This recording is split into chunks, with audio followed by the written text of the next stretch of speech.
Go across to a very special guest. Joining us now is the former Finance Minister, Mr. Yashwant Sinha. Mr. Sinha, appreciate you joining us here on CNBC TV 18, sir. We are still awaiting the official statement from the Reserve Bank of India, but this is what I'm given to understand. This is source-based information, sir, and what I am being told is that the one thing that they have signed off on is a new scheme for MSMEs, and that scheme will entail loans for MSMEs up to 25 crore rupees. Now, on the issue of capital reserves, my understanding is, and again, I caveat this is source-based information, that expert panel, a committee will be set up. The Finance Ministry as well as the Reserve Bank will deliberate and decide on who should be part of this committee, and they will look at this issue of capital reserves. They will not go into the past, they will look at the future. I was very categorically told that. On the PCA framework, an existing committee will look at the PCA framework to see whether some relaxation should be provided to some of the PCA banks. So again, a conclusive decision has not been taken today. And on the issue of liquidity and governance, those are going to be the issues that will be taken up at the Reserve Bank board meeting on the 14th of December. And at the end of it, it was a cordial meeting. And in the words that I was told, to get this matter off the front pages of newspapers. Your first take, Mr. Sinha. Well, you know, I was wondering whether there is a financial emergency in this country which needed the RBI board to meet for 9 or 10 long hours to resolve issues. And at the end of it, what do we get? You know, what you have told me about the decisions taken are issues which could have been resolved between the finance minister and the RBI governor in a half-an-hour meeting. MSMEs will get loans up to 25 crore. We'll set up a committee like this, we'll set up a committee for that. I mean, 9 hours, 10 hours of RBI board meeting. What does it represent? It represents complete breakdown of communication between the RBI and the Finance Ministry at all levels. Otherwise, we should not have come to this pass. That's my first reaction. Okay, but on the specific issues, and if I may address the issue as far as the capital reserves issue is concerned, because that was clearly the contentious one, what we are now given to understand is that an existing committee will look, that a new committee will be set up. It will be decided upon by the government as well as the Reserve Bank to look at the issue of capital reserves in the future, not look back into the past. So that would be good news to your mind? Well, that is some news, good or bad, I don't know. I mean, why suddenly the reserves of the Reserve Bank of India, the capital base of the Reserve Bank of India becomes such an important issue? Because the government is trying to delve into it, take a part of it away. Fortunately, it didn't happen today, so we have agreed to set up a committee which will have a futuristic vision. Well, let it be so. Okay. Well, Mr. Sinha, time permitting, I want to come back to the reserves issue because I'm sure you as Finance Minister also debated or were asked about the reserves. But before that, I just want to ask you about this activist board that we are faced with. Given the design and composition of the board, it has, from your time, had scientists, social workers, and even industrialists. Do you think an activist board is recommended at all?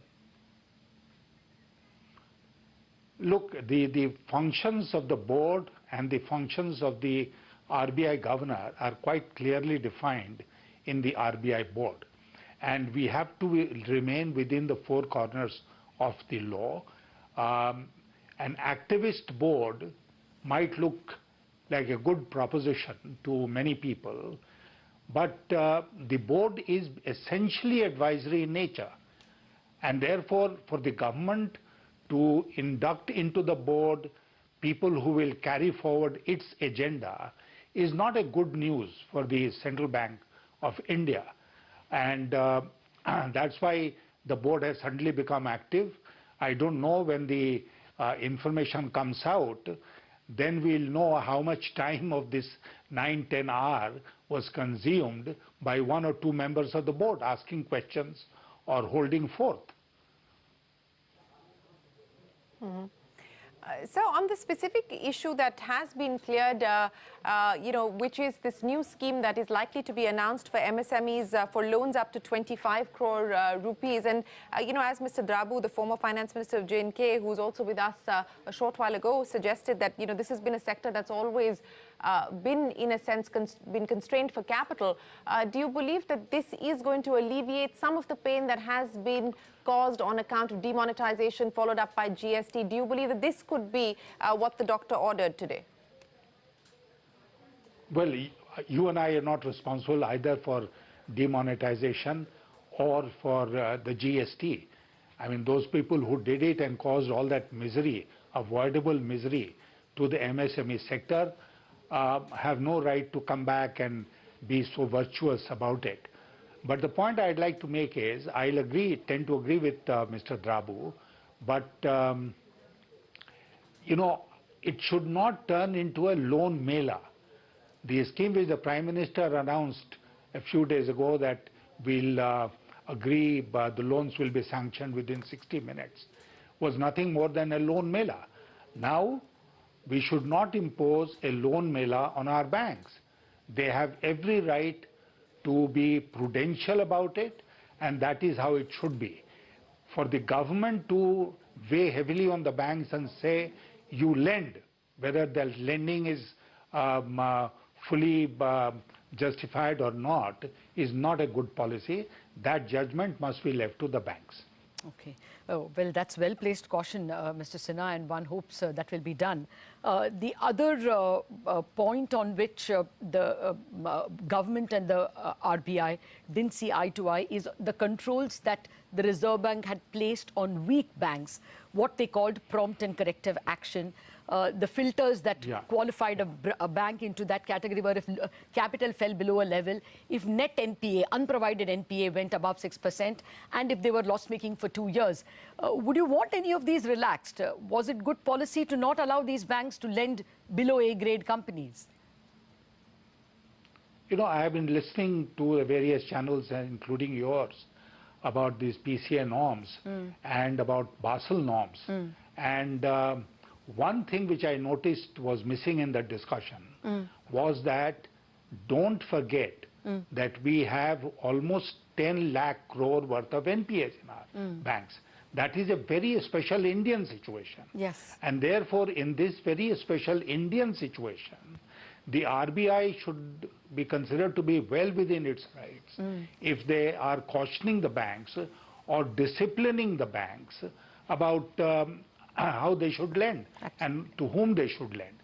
It cannot be that we accuse the RBI of sleeping between 2004 and 2014, especially between 2009 and 2014, where a humongous amount of loans were granted in our system, and at the same time ask the RBI to repeat the same mistake by becoming liberal.